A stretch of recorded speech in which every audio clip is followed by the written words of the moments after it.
Okay, Chapter 3, Section 3, Derivatives of Trigonometric Functions. So in this section, we're going to try and figure out the derivatives of some of the most common trigonometric functions, some of our basic trigonometric functions. So we're going to find the derivative of sine x, the derivative of cosine x, the derivative of tangent of x, the derivative of cosecant x, the derivative of secant x, as well as the derivative of cotangent x. Okay, so now finding the derivatives of each one of these from scratch and proving it is really, really difficult. Luckily, we don't have to do that. All we have to do is find one of them, and then the rest will fall like dominoes. So we're going to focus our entire attention on this one, figuring out what is the derivative of sine of x. That's going to take a while. It's going to be a beast. But once we figure out what that is, then we can use that one to find the cosine. Once we find the sine and the cosine, we can use those two to find the tangent. Once we have these three, then these three will be easy as well. Okay, so they'll all fall down like dominoes if we can just get that first one done. So we're going to work on this one. Let's find the derivative of sine x, and we're going to do it from scratch and hopefully figure out what it is and then prove it. First, let's start off by a proof by picture, just kind of giving ourselves an idea of what we think it is based on the graph. And then once we have an idea of what it is, we'll go about a more formal proof to show what it actually is. Okay, so let's start with a graph of sine x. Okay, so what I have here in green is the graph of sine of x.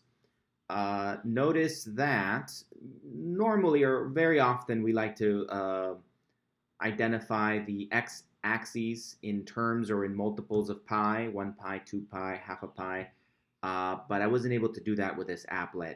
So remember that pi is about 3.14, like a little bit past 3. So this point right here is a little bit past 3. That's where the sine function equals to 0. And then one complete period of sine ends at 2 pi, which is going to be a little bit more than 6, right? So this number here is a 6. And so a little bit more than that is where it ends, okay? So here is one complete period of sine. And then again, it retraces itself. So here's another period. And then it goes back this way. Okay, so hopefully we're pretty familiar with the graph of sine. Now we want to know about the derivative of sine. Remember, the derivative is the derivative at a single point is the slope of the line tangent to the graph at that point. So for example, right now we are focusing at 0. So sine of 0 is 0. So we go through the point 0, 0 is on the graph of sine. And the line tangent is this red one right there. And from this applet here, we see that the slope is equal to 1. Okay, so then it graphs this dot right there to show you that at that point, the slope is 1, so it graphs that individual point. Okay, so the derivative at a point is equal to the slope of the line tangent at that point. But then in general, when we say the derivative, it's the collection of all those slopes. A graph that describes all the slopes of the lines that are tangent to the function. Okay, so let's move on. So if I shift my value from 0 to the right a little bit, so let's just squeeze on over a little bit. As I move forward a little, the slope begins to get a little bit smaller. Okay, notice that. Let's go back to where we were. We were at 0. Back to 0, the slope was 1. And as I move forward a little bit, the slope, the angle, is going to stay positive, but it's a smaller positive angle. It gets smaller and smaller and smaller and smaller and smaller and smaller and smaller and smaller and smaller. So say if I stop right there, this is still a positive angle compared to where it was, but the slope is less steep, right? Reflected by this value here. It's indicating that it's a small positive slope. Okay, and then notice this black line here. It's tracing all the values of our slope as we move forward. So we started off with 1 back at 0, a slope of 1. And then as I move forward, that value is getting smaller and smaller and smaller, which is why this black line is starting to go lower and lower and lower, right? So this black line is a collection of all those slopes that are tangent, slopes of the lines that are tangent to our sine function as we move from 0 up through, say, 1. Okay? And then we keep going, move forward, move forward. Notice what's happening to that tangent line. Still positive, but getting smaller and smaller and smaller, approaching 0, getting closer and closer to a horizontal line until it finally reaches, getting closer and closer and closer to 0 until it reaches 0, and then it becomes a small negative. And then a bigger negative, and then a bigger negative, and a bigger negative, and a bigger negative. And so it goes deeper and deeper into the negative slope territory. That's what's happening with the little trace thing here. We started back at 0. So let's go back over here. At 0, we had a slope of positive 1. That's what this is, a 1.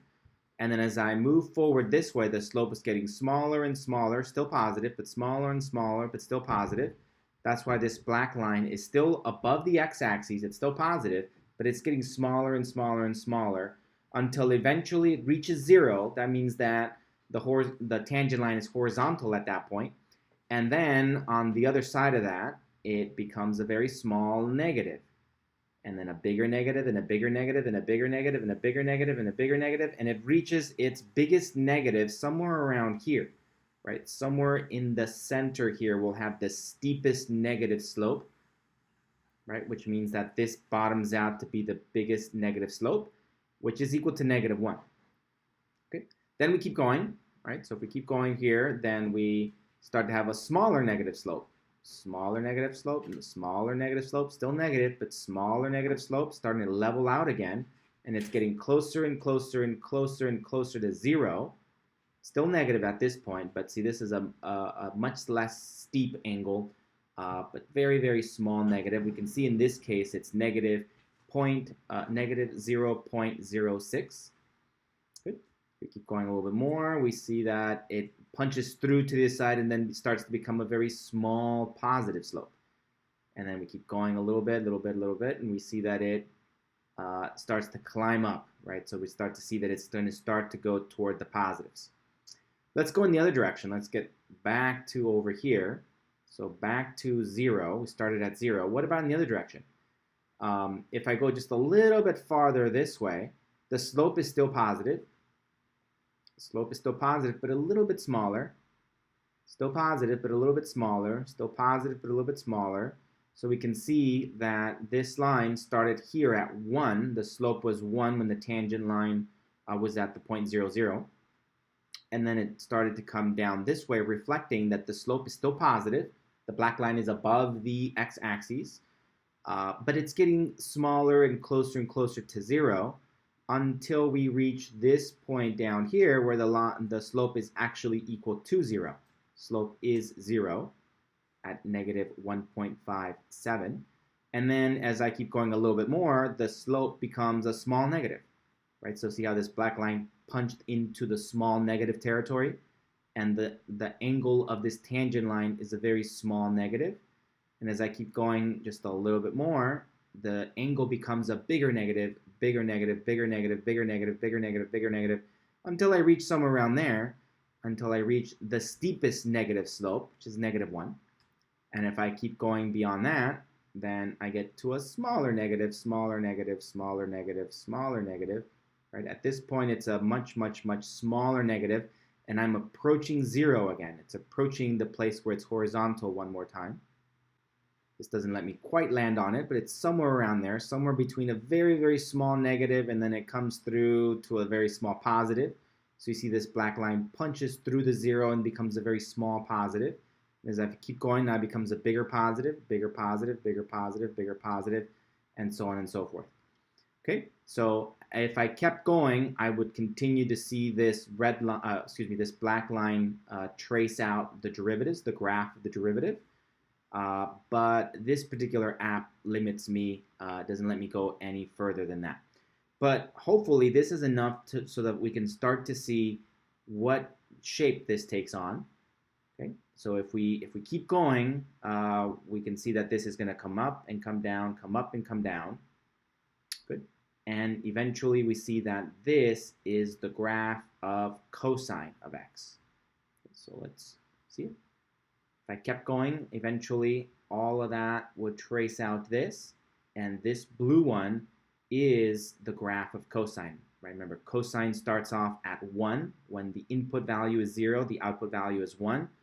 Comes down toward its lowest value of output value of -1 at pi, and then comes back up to +1 when the input value is 2 pi.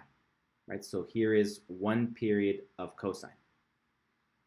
Okay, so at least based on this, hopefully I've convinced you that the derivative of sine is cosine. Okay, now let's take a look at the exact same thing using Desmos. Here we have the graph of sine, and notice that in this case, I'm able to change it to degrees. It makes a little bit more intuitive sense, I think, to think of the graph in degrees. At least it does for me. Starts at 0 and then comes up to its maximum height of 1, right around 90 degrees, and then comes back down to 0 at about 180 degrees. In fact, I think I can just touch these. Yeah, there we go. So 90, 1 is 1 point on the sine function. 180, 0 when we have 180 degrees or pi. Sine equals to 0. And then at 270, we get -1. Back at 360, we get 0. And back up at, so anyway. And so this finishes off one complete period of the sine function. Okay, but we're interested in the derivatives of the sine function. So let's graph those. Okay, so let's say that at 0, we have this as the derivative. Okay, so as we saw in the other graphing applet, the angle here is 1. It's positive, it's 1. It's in the center of this rise, so it's at its steepest. And then as we move forward, we'll see that that tangent line is still positive, but it's a smaller and smaller and smaller positive until it reaches 0. Horizontal lines are 0. And then at that point, it'll be a small negative angle, right? The tangent line will have a small negative slope, then a bigger negative slope, bigger negative slope, bigger negative slope, and it becomes bigger, bigger, bigger, bigger, until it reaches its biggest negative slope right around there. Okay, so let's trace that with a point. So this point right there is the point 0, 1. This is indicating that at this point, the angle here, the slope of this line is 1. And then as I move up, notice that the angle is still positive, but it's a smaller positive angle. So that's why that green dot came down here. And now it gets closer and closer and closer to 0. Still a very small positive, small positive, small positive until it reaches to 0, right around there. And then it'll become a small negative. Then a bigger negative, bigger negative, bigger negative, bigger negative, bigger negative, bigger negative, until it reaches this point. When it reaches its biggest negative slope, then it becomes a smaller negative, smaller negative, smaller negative, until it reaches this point here, where it becomes 0 again. And then a small positive angle, right? That's why this point is there. It's indicating that it's positive. It's above the x-axis, so it's a small positive angle at this point. So notice that here the ordered pair is negative, so we are below the x-axis. So the point on the graph is negative, but the angle of the tangent line has a positive slope. A very small positive slope indicated by this value right here. Okay, all right, so then this rises, rises, rises until it reaches its steepest positive slope, which is there. It's going to be a value of 1 indicated by this guy. And that completes one complete angle, one complete period of sine. Okay, so I'm just going to have Desmos retrace this so we can see what that picture would look like. So we see it becomes a smaller positive, 0, small negative, bigger negative, bigger negative, the biggest negative, smaller, really small negative, 0, small positive, positive, biggest positive, and then retracing it backwards. Okay, so I hope that these make sense. Now let's go really fast with these. As it traces it really fast, keep an eye out on just the green. Hopefully you can see that it's starting to trace out the cosine function. So here is the cosine function. It's kind of fun. Okay, and so now let's just go ahead and stop that. We can see that if we get rid of this guy, we can see that we had been tracing out the cosine function. At 0 it equal to 1, it came down and became the biggest negative value at pi, equals -1, and then comes back up to +1 at 2 pi. Okay, so hopefully this convinces you as we zoom out that the green one is the graph of the cosine, the blue one is the graph of the sine, and we've established, graphically at least, that the derivative of the sine function is the cosine function. Okay, one last look at graphs. This is a nice picture provided by your author. Notice that in the blue up here, again, we have the sine function. And if we think of all the easy, obvious ones, all the places where the horizontal tangent line, all the places where the tangent line is horizontal, we will have a point here, here, right? And then that traces to a place where the graph of the derivative should equal 0, right? So this is a point where the slope m equals to 0. The slope of that tangent line is 0. So is this point. This is a place where the slope of the tangent line also equals to 0. So as we graph all the slopes, we know that that's a point where the graph should cross 0. And we trace this down, we know that's a place where it should be 0. Okay. Same thing over here. The slope over here has got to be m equals to 0. So that traces down to a place where it's equal to 0. And so on and so forth. So we can keep repeating. This is a place where the slope equals to 0. Okay, now in the center of this, this segment of the sine period, we want to identify that at this point, right in the middle of that sine function, this thing, the slope here is going to be the biggest negative slope. Max m equals to max negative. The maximum negative angle is going to be right there. So that traces to here. Now, it's not super clear that it has to be -1, but this isn't a formal proof yet. Okay, over here, what we want to get out of this picture is that this is where the slope m equals to its max positive. The maximum positive angle happens right here, which traces to this right here, the maximum positive, which equals to 1. And then this one traced out to be the maximum negative, which starts giving you this. Starts giving you this point over here. Okay, and as we move away from, say, the maximum positive, let's focus over here, the maximum positive. As we move this way, the slopes of the tangent lines are going to become smaller and smaller and smaller and smaller. So let me highlight it. In this little zone here, right there, so let me highlight it. In this little zone right there, in that little highlighted yellow part, we should have angles of tangent lines that should be positive, but getting smaller and smaller and smaller, which corresponds to this portion of our graph. Positive slopes, but again, smaller and smaller and smaller and approaching 0. In this portion of our graph right there, in this green highlighted portion, the slopes are now going to be very small negatives and getting bigger and bigger and bigger toward the negative direction, which corresponds to this portion of our graph. A small negative, but getting bigger and bigger and bigger and bigger until they reach their maximum negative value. Corresponds to this portion which is a small negative and getting bigger and bigger, until we reach this portion of our graph where the angle of the tangent line reaches its maximum negative. But right before it, we're approaching our maximum negative, and right after it, we're receding from our maximum negative, which corresponds to this portion of our graph. We were approaching the steepest negative angle, so getting bigger negative, bigger negative, bigger negative. That's what was happening here, bigger negative, until we reach the maximum negative value, and then we start to get a smaller negative, smaller negative, smaller negative, until we reach this portion of our graph over here. And what's happening here, we have a small negative, smaller negative, smaller negative, until it's approaching 0. So that would be this part of our graph there.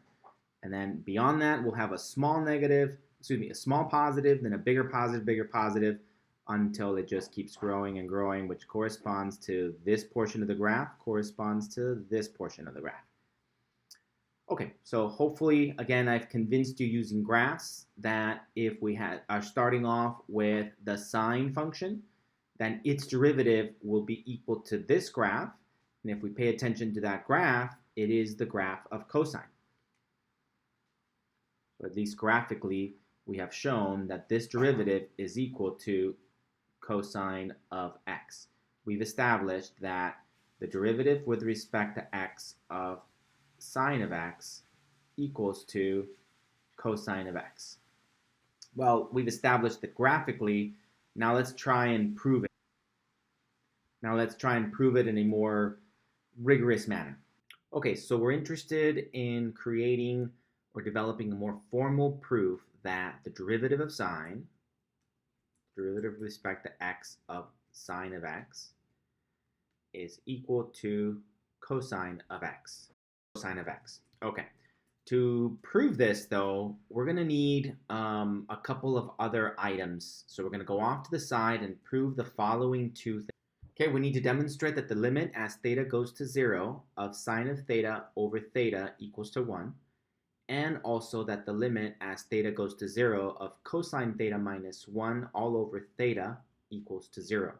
Once we go off to the side and figure out that these two things are true, then we'll come back right here and show that the derivative works out really well. It's actually not a bad proof once we have these two things in mind, but these are not easy to prove. Well, in particular, the first one, so it'll be painful to prove this one. But once we've proven this one, then we can use that knowledge to confirm that this one is true. And once we've confirmed both of these are true, then we can come back here and we'll easily confirm that this is true. So again, it'll be kind of like dominoes falling. It's just hard to get that first one to drop. So we're going to go off to the side and figure this out now. Okay, so we're interested in proving that the limit as theta goes to 0 of sine of 0 divided by 0 equals to 1. Notice that if we just consider this for a minute, we have a case of 0 over 0, right? The limit as theta goes to 0, the sine of 0 is approaching 0. It's getting infinitely close to 0. And well, the denominator is theta, so as theta goes to 0, the denominator is also going to 0. So we have to confirm that this is true, that the limit approaches to 1, that they kind of cancel each other out and give you 1. Okay, to do that, we're going to have to rely a lot on some prior knowledge from your geometry classes and your trig classes, so hopefully some of this looks familiar. So let's start off with the unit circle. So let's say this is the unit circle. Okay, and then of course that means that the radius is always 1. Radius equals to 1, right? So if we had a radius going anywhere from the center to any point on the edge of our circle, R, and R equals to 1. Okay, so now let's say we had an angle. Let's say we had an angle here. Let's call it angle theta. Say that angle is theta. From trigonometry, we know that if this is the x-axis, let's extend this. Say we refer to this as the x-axis. Going that way. So then this angle theta here, we know from trigonometry that any point on the unit circle can be referred to as an ordered pair of cosine of theta, comma, sine of theta, where we can drop a line here. So let's say we drop this line.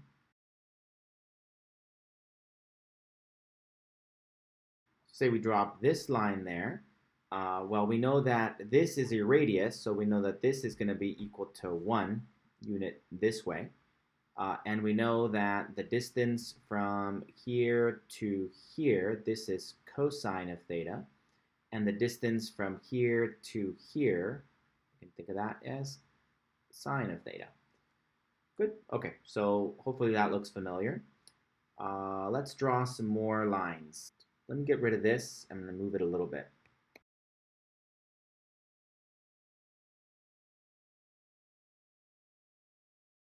Okay, so let's say I call this the center of our circle, point Q, right there. And we call this point up there on the unit circle, point B. And then I'm going to extend that line, drop it all the way down over here to the other side of our unit circle. So we'll call that point W. Point W. Which means I can also extend a line from there to there. So that if this angle is theta, then we have another angle over here. Now it's technically below the x-axis, so it would be the negative, the opposite of that. Let's call that theta prime. So if this is angle 30 degrees, this would be negative 30 degrees, for instance. But their absolute value would be the same. Right? If this was 30 degrees, this would be angled negative 30 degrees, but their absolute value would still be 30 degrees. Okay, let's put some more stuff on here. So let's say that this point here, I'm going to call that point P, right there where it touches that line. And then over here, let's call this point A. And also, I'm going to start thinking about the line's tangent to point. So let's say that I think about the point, the line that's tangent to point B and also tangent to point W.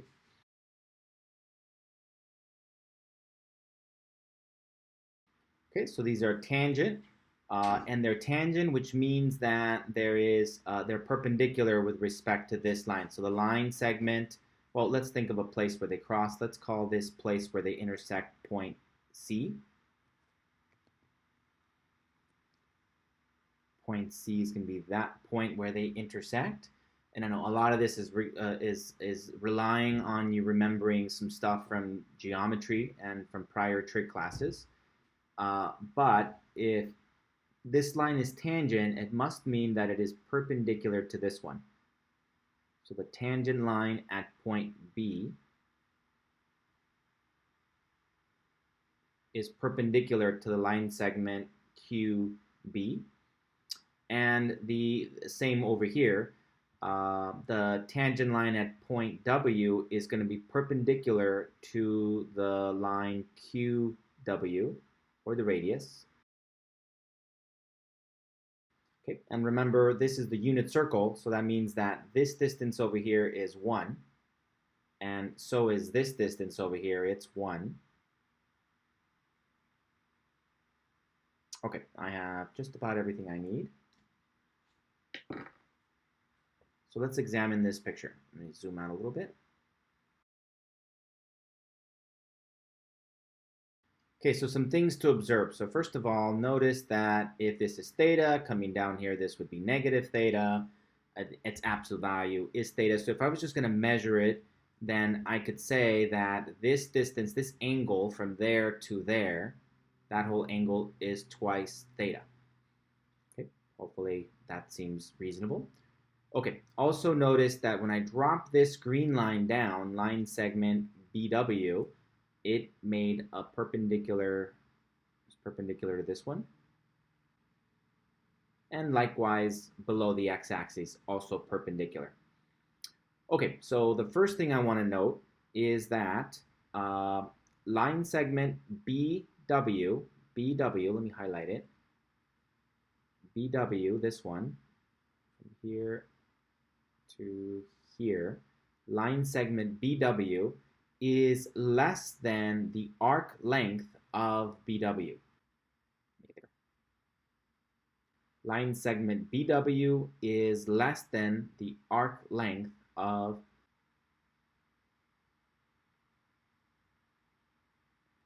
that one, right? So the highlighted yellow has got to be smaller. The length of the yellow is smaller than the blue.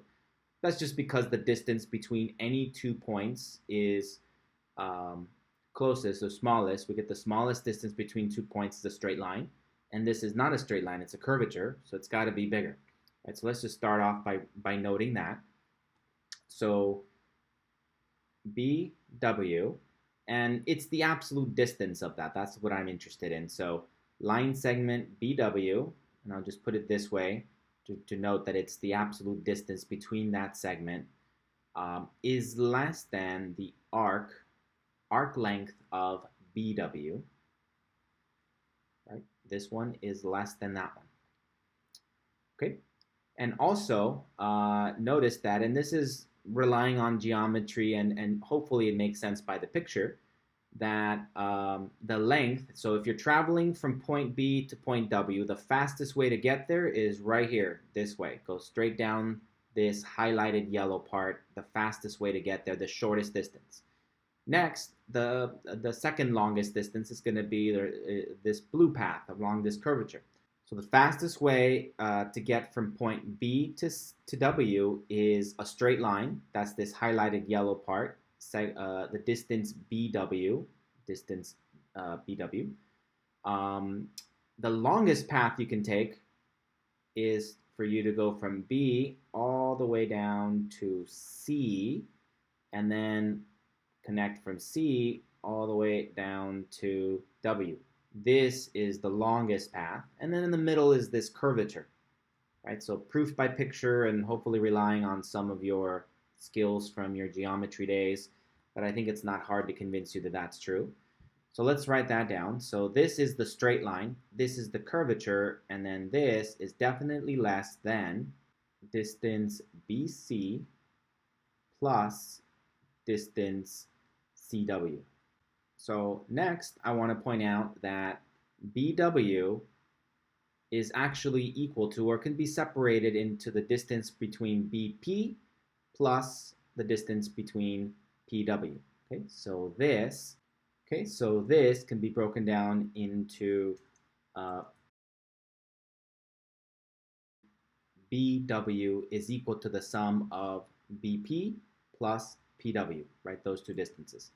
Less than, this stays the same, the arc length of BW is less than, okay, over here I'm just going to bring this down, BC plus CW. Okay, so now in the center, remember this is arc BW, and we know that in radians, if theta is in radians, so let's put that down here, theta in radians, we know that when we have a circle, then the length of the arc is equal to r theta. This is from our trigonometry class.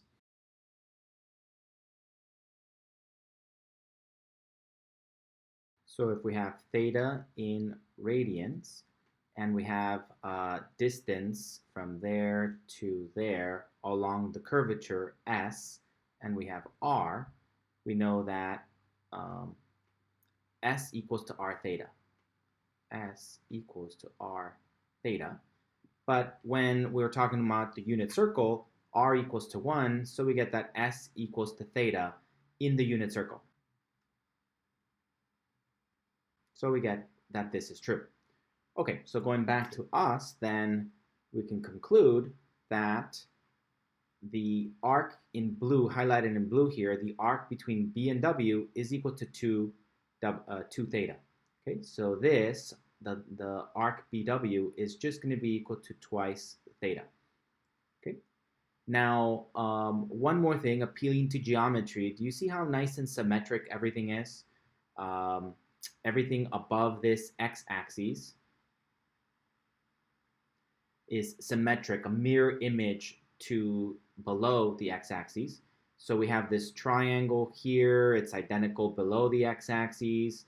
We have this other triangle here, it's identical below the x-axis. So everything is symmetric above and below the x-axis. So hopefully it's clear to convince you guys, hopefully it's not hard to convince you, that the distance between BP, so this distance from here to here, this distance is going to be the same distance as this one to this one, from B to P. So these two are identical. Based on just symmetry and geometry, I'm going to say that these are going to be the same. So I'm going to say that this whole thing is just equal to twice whatever the distance between B to P is, less than twice theta. And same thing over here, the distance between B to C, whatever this distance is from there to there, that it's the same distance as W to C. They're both the same. So I'm going to say that this is less than twice the distance between B and C. Okay. All right, now BP, the distance BP. If we focus on this triangle here, let me highlight it in a very soft. So let's say I wanted to focus on this triangle here. So let's say I wanted to focus on this triangle in here. We know from trig that this must be sine of theta and this is cosine of theta. As we saw earlier, any point on the unit circle is the ordered pair cosine theta sine of theta, where this is sine of theta. So I'm going to put it in here. So this, from there to there, is sine of theta, right? So we have that distance BP is the same thing as sine of theta. So this is going to be simplified as twice sine of theta is less than 2 theta, less than. Now let's look at the BC. If we look at BC, we're going to look at a much larger triangle. So now let's look at the triangle. So now let's look at this giant triangle that is both colored blue and green, the both shaded blue and green, this giant triangle. We saw that it's got a right angle there, it's perpendicular right there, which means that the opposite is the hypotenuse, this long distance between Q and C. So just to kind of bring that out here, it's a triangle that kind of looks like this.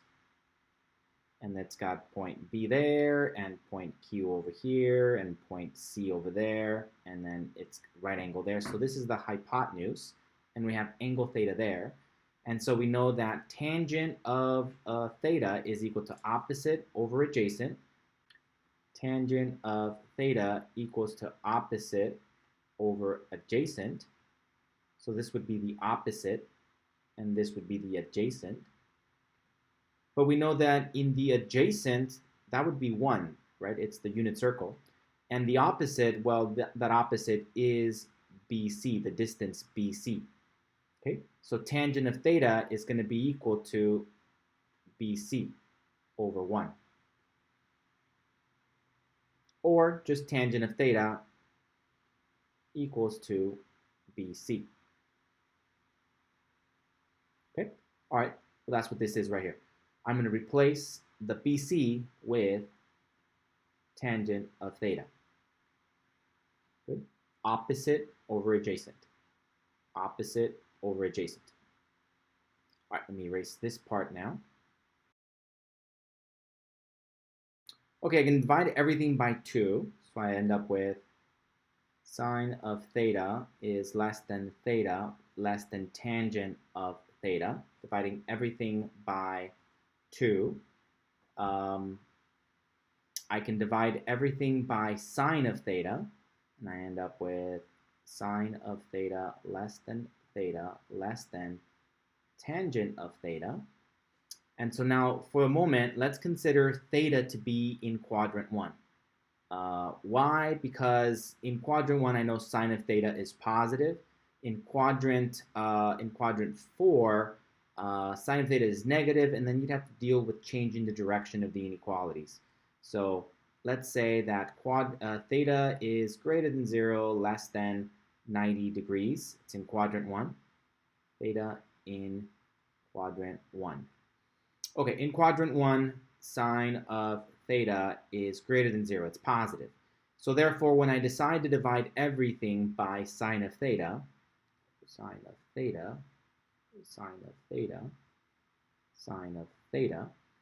I don't change the direction of the inequalities.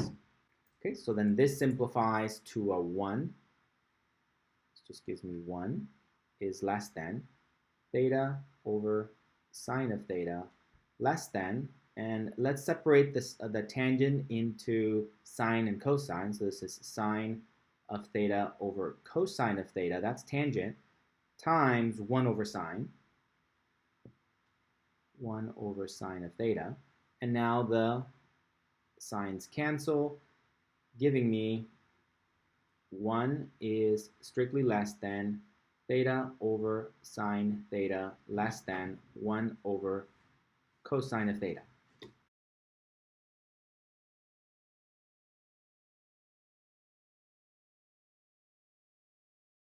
Okay, so I'm going to flip each one of these fractions, take its reciprocal, and we know from arithmetic that that means this is true. So if we have all positives, remember theta is in quadrant 1, theta in Q1.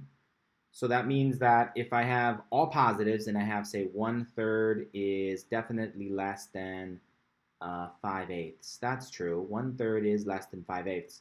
And I flip them around, then I'll end up with 3 over 1 and 8 over 5.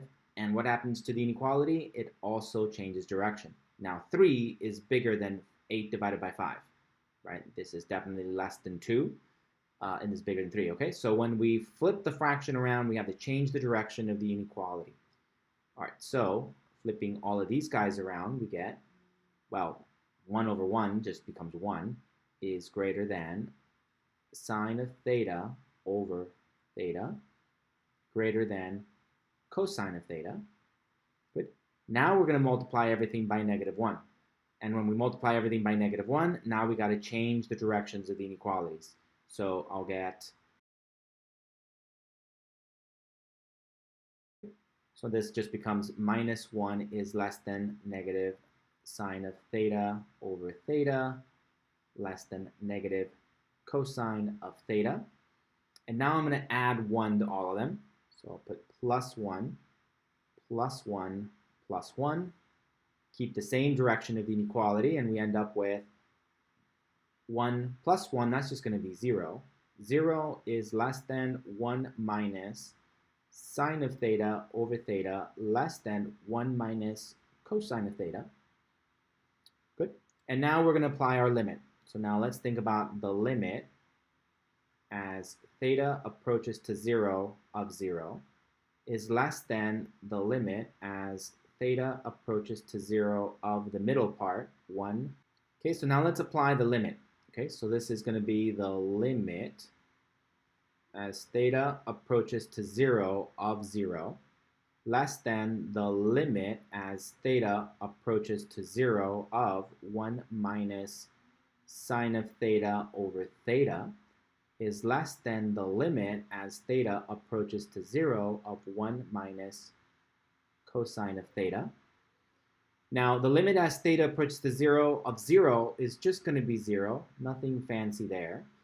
The middle, I have no idea. Let's just copy it down. The limit as theta goes to 0 of 1 minus sine of theta over theta. And then this one, the limit as theta goes to 0 of 1 minus cosine of 0. This is the limit as theta goes to 0 of 1 minus cosine of theta. As theta goes to 0, cosine of theta goes to 1. As theta approaches to 0, cosine of theta approaches to 1.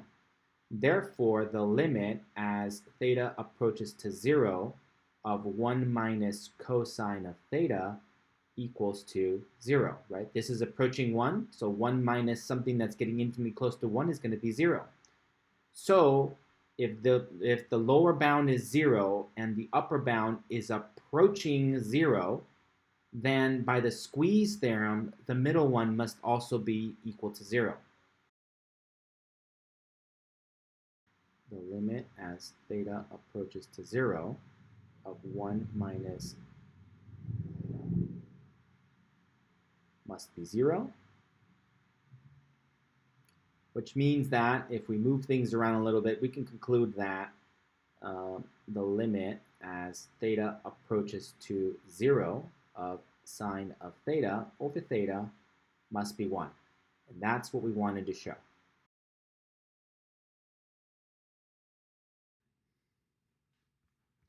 Okay, so there it is. We have shown that the limit as theta goes to 0 of sine of theta all over theta equals to 1. So that's not a super rigorous proof.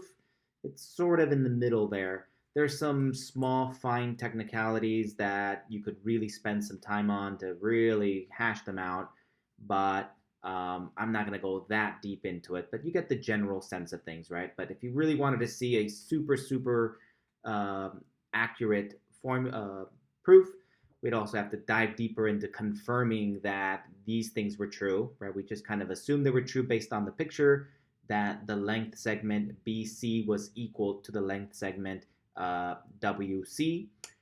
We also just assumed by the picture that the length segment BP was equal to the length segment PW. So you can use some of your geometry skills to go in there and confirm that those things are true. But they look true from our picture, so we're just assuming they're true. And also, I relied on some symmetry, that everything above the x-axis is a mirror image below the x-axis, as the picture suggests. And also, I only thought about theta being in quadrant 1 and being positive. So therefore, some of these things, like over here, when we wanted to divide everything by sine of theta, everything is positive. Therefore, the direction of the inequality does not change when I divide everything by sine of theta. But you can do similar type things to think about, well, what if theta is negative? What if theta isn't negative? What if theta is in quadrant 2 and quadrant 3 and quadrant 4? And likewise, you can do similar things to show that this is true all the way around. Or you can think about symmetry with in terms of sine and cosines, and you can show the other quadrants. But this, I think, is good enough for us for now as a proof that the limit as theta goes to 0 of sine of theta divided by theta equals to 1. Okay, so this is one down, and it's the hardest one. Now we can use this one to help us prove the other one. So let's go to the other one now.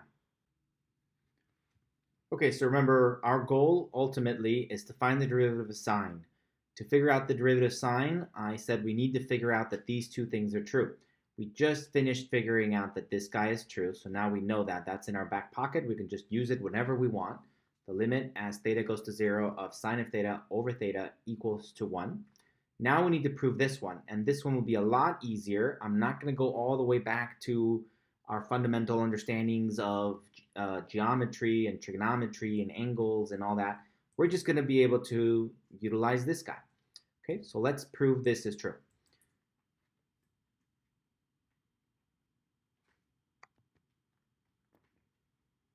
The limit as theta goes to 0 of cosine of theta minus 1 over theta. We want to show that that equals to 0. Okay, well, the first thing we could do is multiply the numerator and denominator by its conjugate. And multiply the numerator and denominator by cosine theta plus 1 all over cosine theta plus 1. Then we multiply. this is equal to the limit as theta goes to 0 of, and if we FOIL these guys out, we end up with cosine squared theta minus 1 all over theta times cosine theta plus 1. Good. Remember difference of squares. Right? This is also 1 squared. That makes it easier for you to see. Okay, so cosine squared minus 1, I'm going to flip that around a little bit and say that this is equal to the limit as theta goes to 0 of minus 1 times 1 minus cosine squared theta. So I just factored out a minus 1 divided by theta times cosine of theta plus 1. Good. Now this 1 minus cosine of theta, remember that we know that sine squared theta plus cosine squared theta equals to 1. It's one of our most useful trig identities. So we can solve for sine squared theta. Sine squared theta equals to 1 minus cosine squared theta. So that's what I'm going to replace this by. 1 minus cosine squared theta is the same as sine squared theta. So this will be the limit as theta goes to 0 of minus 1 times sine squared theta all over theta times cosine of theta plus 1. Okay, so I'm going to separate the numerator now as a negative 1 times sine of theta and rewrite it this way. I'm going to write the limit as theta goes to 0, and it's going to be sine of theta divided by theta times sine of theta divided by this cosine of theta plus 1, right? Sine of theta times sine of theta, that's sine of theta squared. And there's also this negative 1, which isn't affected by any of this, so we know from our work with limits that we can just pull it out in front. It's just negative 1 times this. Now at this point, the limit applies to the entire thing, of course, but we know again from our work with limits that we can separate it into the product of two limits. So we can say that this is negative 1 times the limit as theta goes to 0 of sine of theta divided by theta times the limit as theta goes to 0 of cosine of theta plus 1 in the denominator, sine of theta in the numerator. Okay, so I've separated what used to be a limit that applies to a product to now a product of limits. So find this limit times this limit. As long as they both exist, then we know from our work with limits that this is valid. There's also this minus 1 out in front. Okay, so now let's think about each one of these limits. For this one, the limit as theta goes to 0 of this division, well, we know again from our work with limits that we can separate this into a numerator and denominator. So this is going to be equal to minus 1 times this, the limit as theta goes to 0 of sine of theta over theta, times, and this is going to be the limit as theta goes to 0 of sine of theta, divided by the limit as theta goes to 0 of cosine of theta plus 1.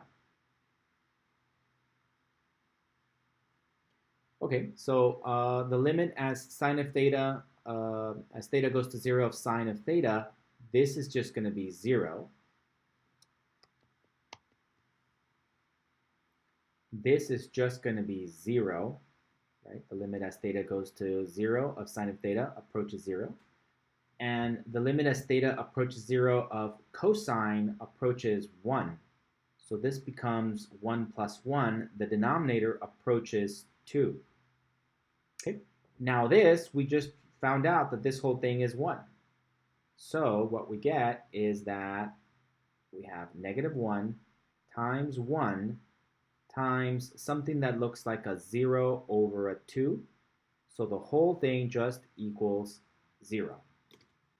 Equals to 0. And then on the left-hand side, we had our limit. the limit as theta goes to 0 of cosine of theta.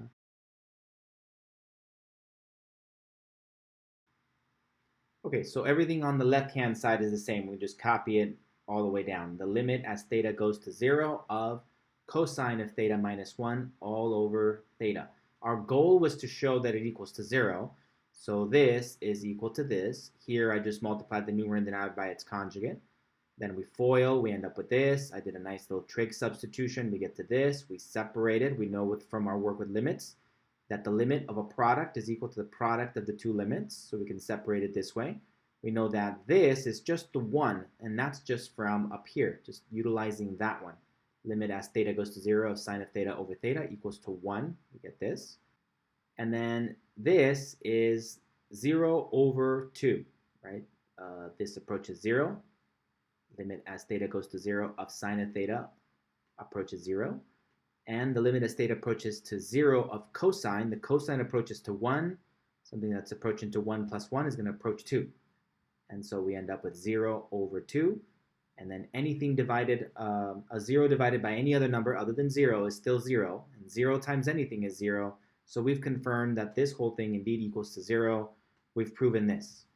Okay, so at this point, we know both of these two things are true. We've proven them. We've identified them as true. So we can use them now in our formal proof of the derivative of sine of theta. That was our whole goal. Okay, finally, the main event. After all that work, we figured out that this was definitely true. We can just use it. This limit equals 1. We can use this. The limit equals 0. Now we're on to prove what we really wanted to show, that this was true. Okay, so let's show a more formal proof. So let f of x equal to sine of x.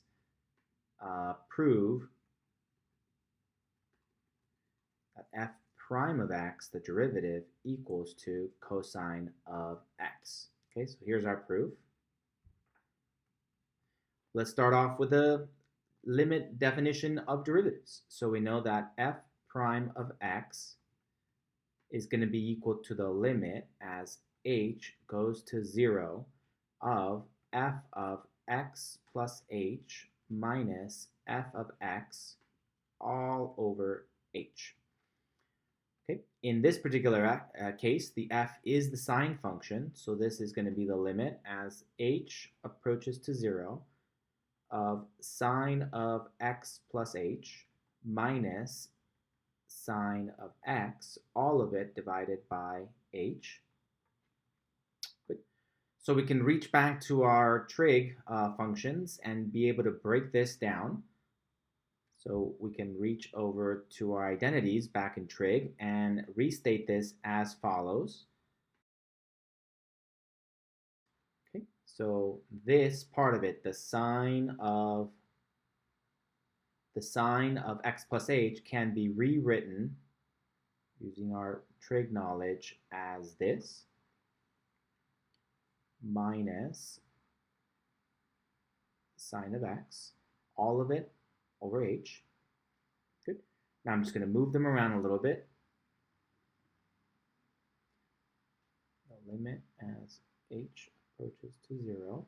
I'm going to move this one in the center, and I'll have sine of x cosine of h minus sine of x plus cosine of x sine of h.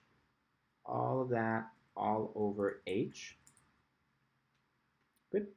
Okay, so now I'm going to regroup them. I'm going to separate them into two separate fractions. I'm going to factor out that sine x from the top. So I can rewrite it this way.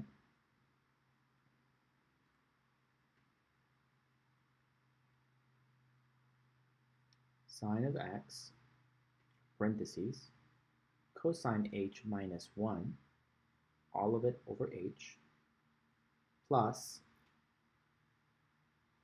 cosine x times sine of h, all of it over h. Right, so up to this point, that limit has been applied to the entire thing. So that limit applies to all of this. But I know that I can separate them in the following way.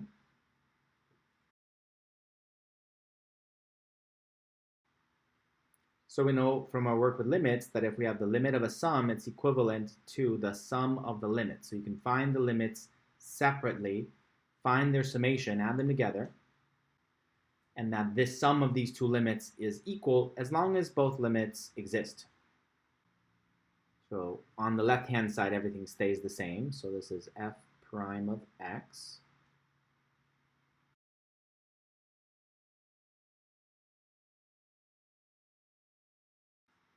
Okay, so that's just copying from what I had below there. Okay, so now I'm going to separate these in the following way.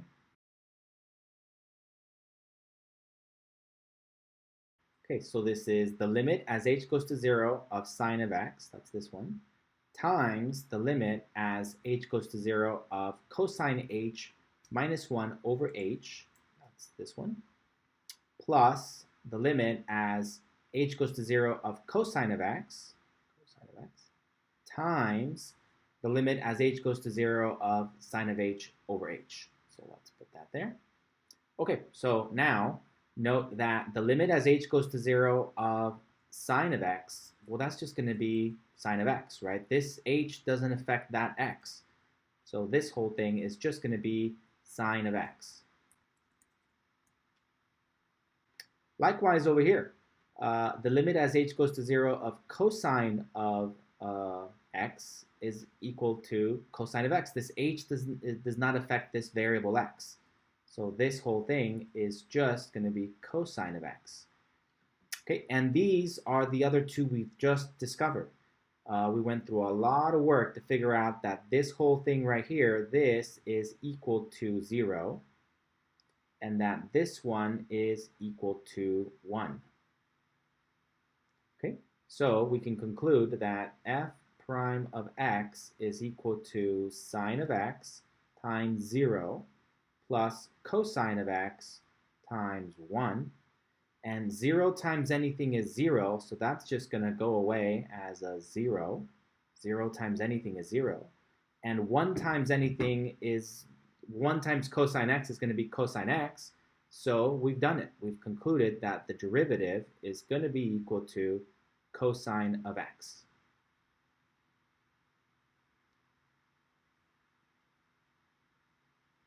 Right, and this is where we invoked number 1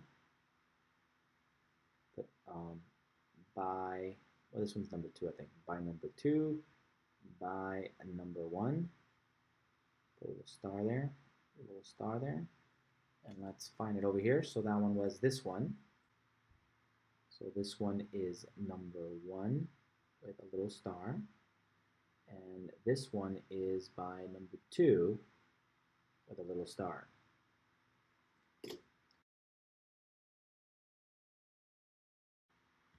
Okay, so there you go. A formal proof that the derivative of sine x equals to cosine x. If f of x equals to sine of x, we can start off with our definition of derivative as a limit, the limit definition of a derivative. And then we can apply some trig substitution, some trig identities, and our hard found limits, 1 and 2, and we get to our conclusion.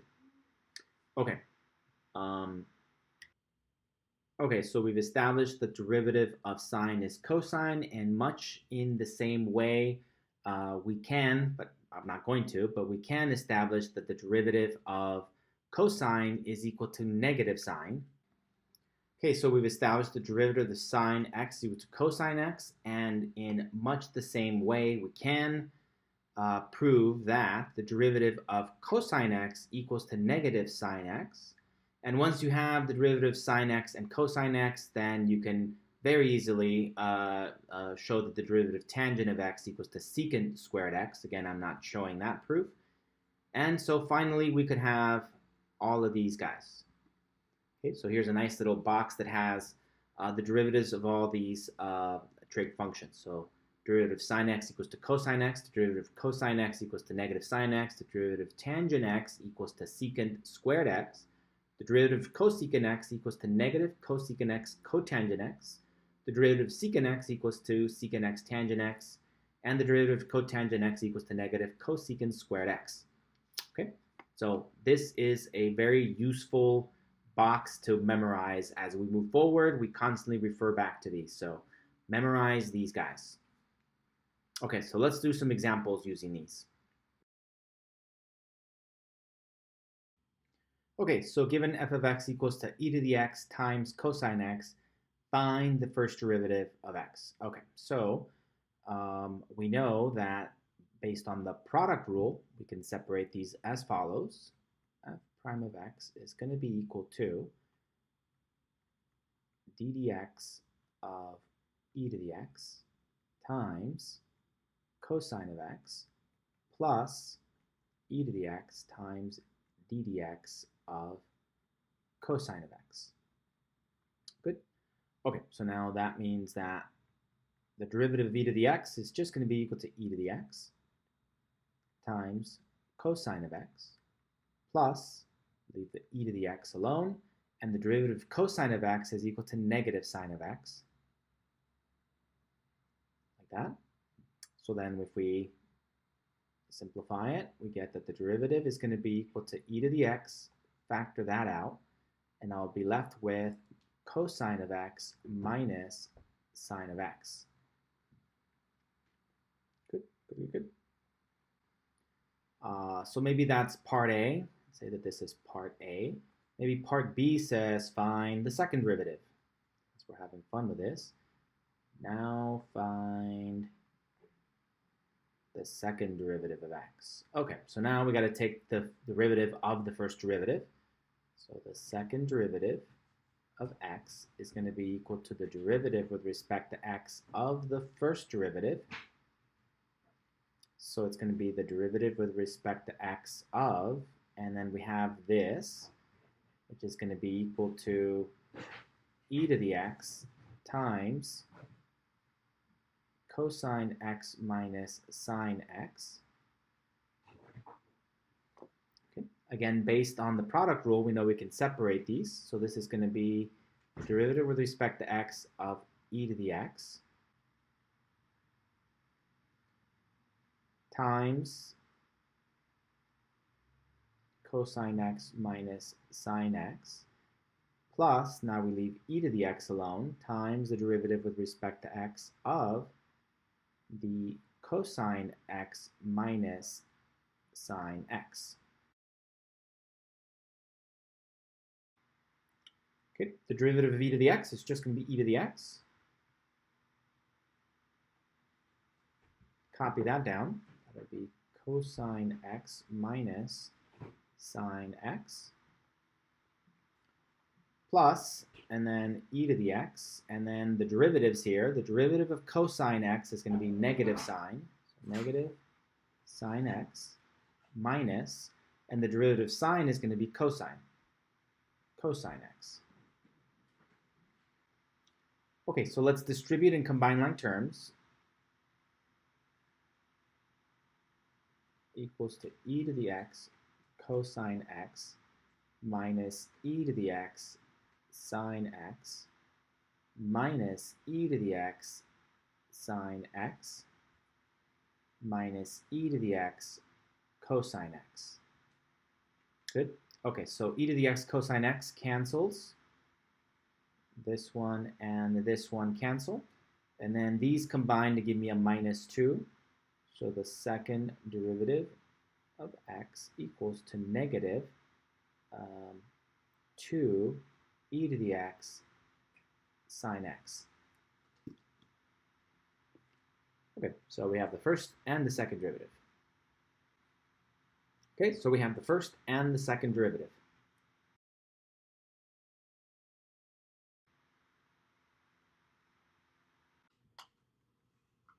Okay, find the limit as x approaches to 0 of sine of 3x times sine of 5x all over x squared. Okay, well, this is a really easy one. All we have to do is separate this a little bit. This is equivalent to the limit as x goes to 0 of sine of 3x divided by x times sine of 5x divided by x.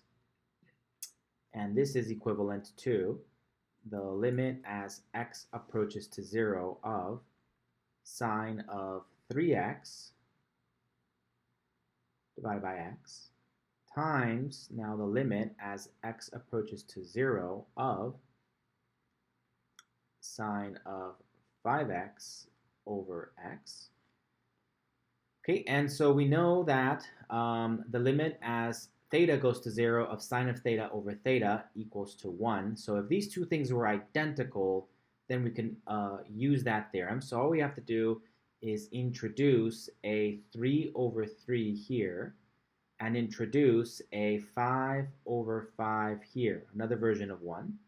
And then I'm going to move those out a little bit. And so I get that 3 times the limit as x approaches to 0 of sine of 3x over 3x times 5 times the limit as x approaches to 0 of sine of 5x over 5x.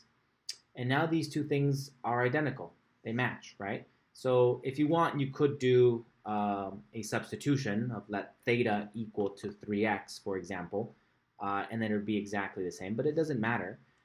So we can conclude that this portion right here is going to be equal to 1, and that this portion right here is going to be equal to 1, right? Just using that limit that we already know. So this is going to be 3 times 1 times 5 times 1. So our final answer is going to be 15. All right, one last example.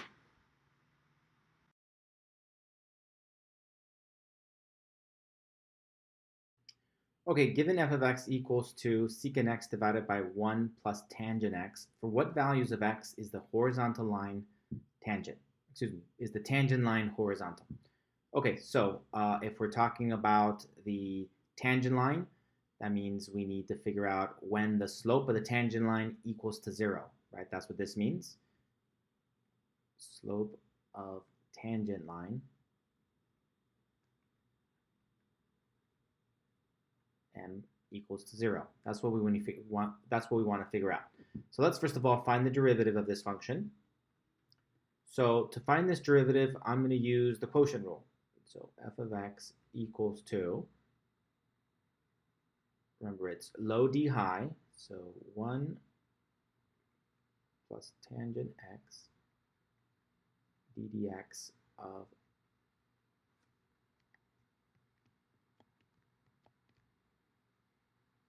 secant x minus high d low secant x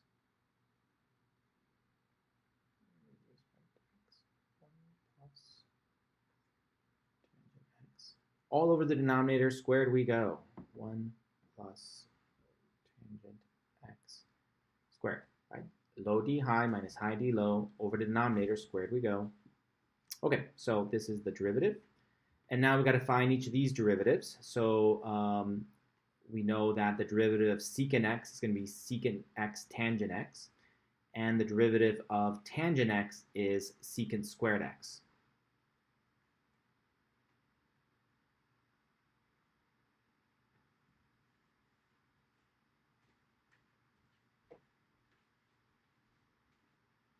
So this is going to be equal to secant x tangent x minus secant x times the derivative of this is going to be equal to, let's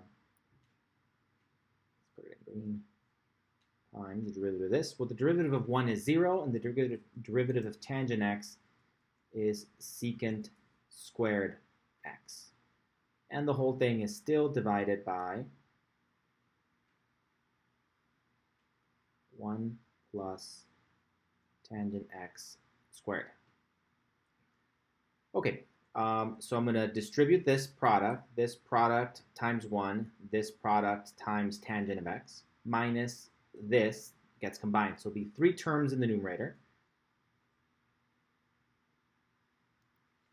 Equal to secant x tangent x plus secant x tangent squared x minus secant cubed x all over 1 plus tangent x squared. Okay, now they all have a secant x in common, so I'm going to factor out a secant x.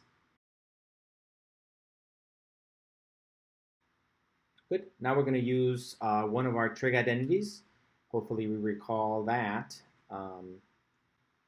using that tangent squared x plus 1 equals to secant squared x. Then we can move this around and say that tangent squared x minus secant squared x is equal to minus 1. So this is going to be minus 1. Copy that down.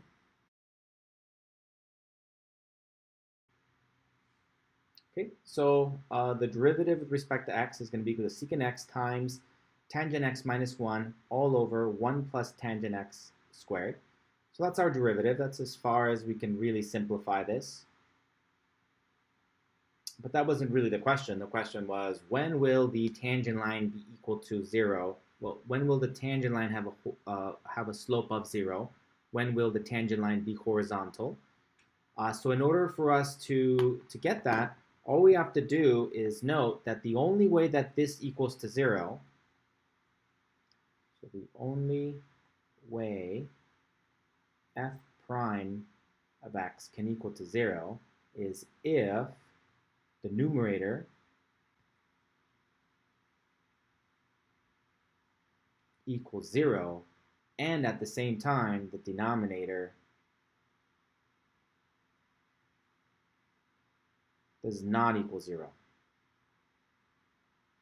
Okay, that's the only way to make sure that this fraction equals 0. The numerator is 0 and at the same time the denominator does not equal to 0. So we have to ask ourselves, for what value of x is the numerator 0, and then confirm that for those same values, the denominator is not 0. Okay, so when is the numerator equal to 0? Bringing that up here. What we have to solve now is to solve this. So it's find x such that this is true. Secant x times tangent x minus 1 equals to 0. Since it's multiplication, we can break it up into pieces. So that means that this is going to happen whenever secant x equals to 0, or when tangent of x minus 1 equals to 0. Okay, well, secant x is equal to 1 over cosine. And as we just established, in order for a fraction to be equal to 0, we have to get to a point where the numerator is 0 and the denominator is not 0. And that just can't happen here, right? So there's no solution for this one. Also, if we look at a graph of secant of x, we also know that the graph never crosses the x-axis. Okay? All right. For the other one, then we have to establish, well, when does tangent x equal to 1? And again, from our graph, or if you remember, in degrees, we can conclude that x must be equal to 45 degrees, or in radians, we know that x must be pi over 4, right? A graph of tangent x should confirm that for us. And then we know that it is repetitive, okay? So let's look at the graph of tangent of x.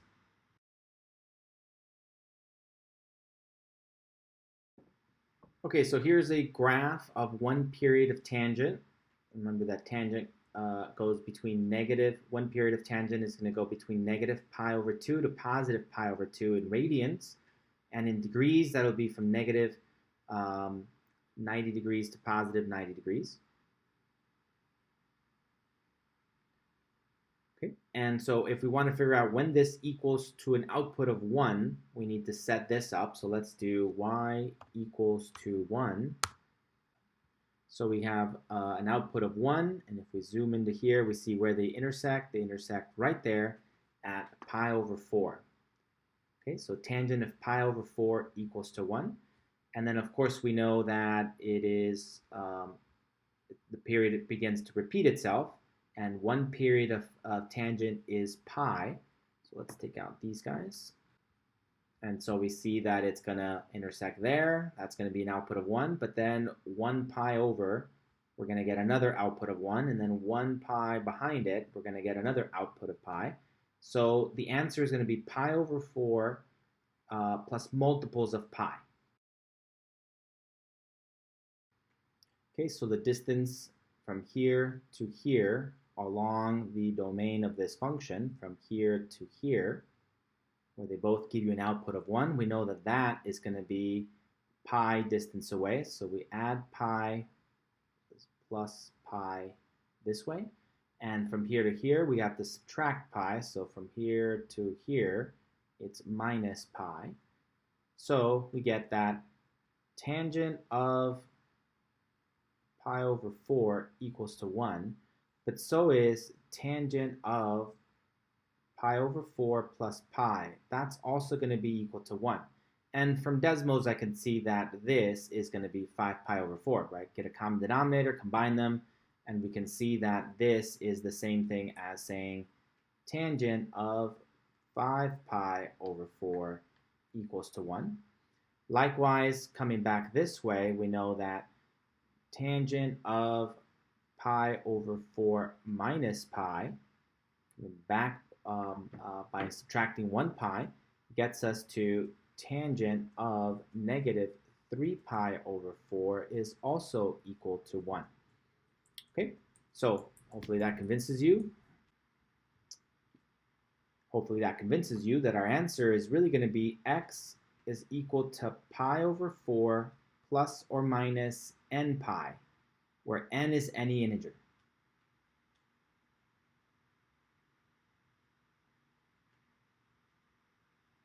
An integer value. So that gives us all the places where that's going to be true. In terms of degrees, again, we know that the general answer is going to be that x equals to 45 degrees plus, and I didn't really need that minus since it's an integer, plus n times multiples of 180 degrees, where n is any integer, right? But we like to stick to radians, so let's write it like that. Okay, so if we're given f of x equals to this function, we can find its derivative. Setting up the derivative equal to 0 means that the numerator is 0, the denominator is not 0. Now that all the, and then we can find them separately, so we can figure out when the numerator is going to be equal to 0. Here it is, at pi over 4 and multiples of pi over 4 plus multiples of n pi, right? So we can always add and subtract multiples of pi, and we'll get to other values such that tangent of that angle is equal to 1, right? Therefore, the only thing that's left is to confirm that at those x values, the denominator is not 0. And so we see that at all those values, tangent of x equals to 1. So we'll end up with 1 plus 1 squared, not equal to 1. Right, so just put a little note here. Note that 1 plus tangent of pi over 4 squared does not equal 0. It doesn't even really matter what it is. It's just not 0. So as long as the denominator is not 0, but the numerator is 0, then we're going to have that the derivative equals to 0. Okay, so let's use Desmos to confirm that at all of these values, the derivative is horizontal. Okay, so I typed in our function to Desmos. Here's the graph for it. And we could see that at all of these places here, here, and so on and so forth, that the tangent lines are going to be horizontal.